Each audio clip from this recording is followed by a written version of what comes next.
Ngayong araw mga koragon, ito pala yung kaganapan dito sa ginagawa natin dito sa may hagdan. Bali bago pala namin ito ginawa at kinontinue namin yung paggawa itong hagdan, ilang beses din pala namin sinabihan yung may-ari na kumpanya na talaga yung desisyon nila na dito namin ilagay yung hagdan. Paulit-ulit ka pala namin ito sinabi, sobrang tarik na nga itong gagawin namin na hagdan dahil nga dito sa area at sukat. Nagsuggest rin kami na kung gusto nila spiral, okay na daw yung ganyan kahit daw medyo matarik. So kaya naman ngayong araw to, kinontinue ko na yung paggawa. Bali naglatag na pala ako dito ng bakal, tapos nagpabrikit na rin ako ng stip para sa maging stip itong hagdan. Bali hindi talaga natin may pagkakala na sobrang tarik talaga itong ginagawa natin hagdan, pero no-choose talaga tayo dahil marami tayo dito iniiwasan na area. Tulad na lang itong dalawang PVC na blue. Dahil sa PVC na dalawang blue, andyan pala yung meter ng tubig. Kaya isa pa yung siniiwasan natin. Kaya umurong papapasok yung ating hagdan. Tapos ang lapad lang pala ay 60 cm.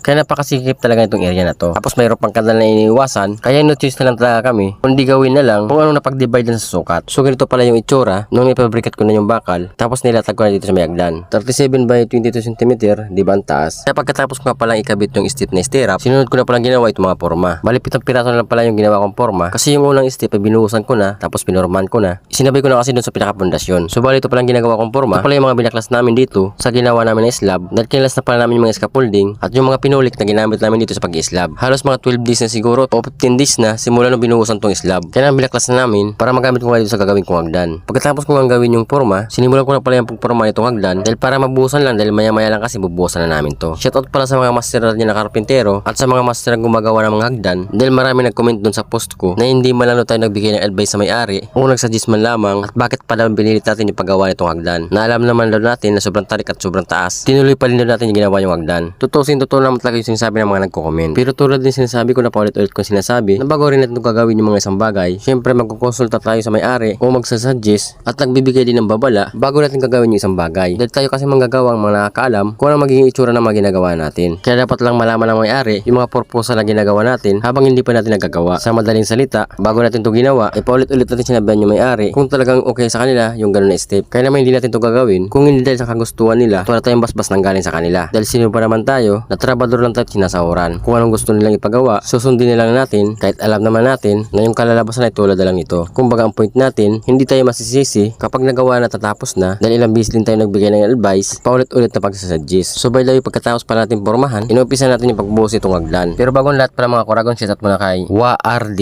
from Numancia, Aklan at kay Jimmy De La Cruz from Cavite. Habang nagbo-boost tayo mga koragon dito sa ginawa natin hagdan, yung isang kasama naman natin ay nagpapalitan na naman dito sa may canopy at design dito sa may harapan, pati yung pinakabigat tinapala na. Bali malapit na pala kayo matapos dito. Mga 2 weeks na lang o 1 week na lang, siguro tapos na kami dito. Kasi halos palitan na lang yung gagawin namin sa loob at yung ibang mga re-repairing. Tapos dito sa may ginagawa natin hagdan, maglalagay pa tayo ng manhole dito sa may kanal papunta dito sa may hagdan. Tapos ito pinaka poro parapit niya, baka tanggalin namin para lumuwag-luwag man lang. So habang busy kami sa pagbubuhos,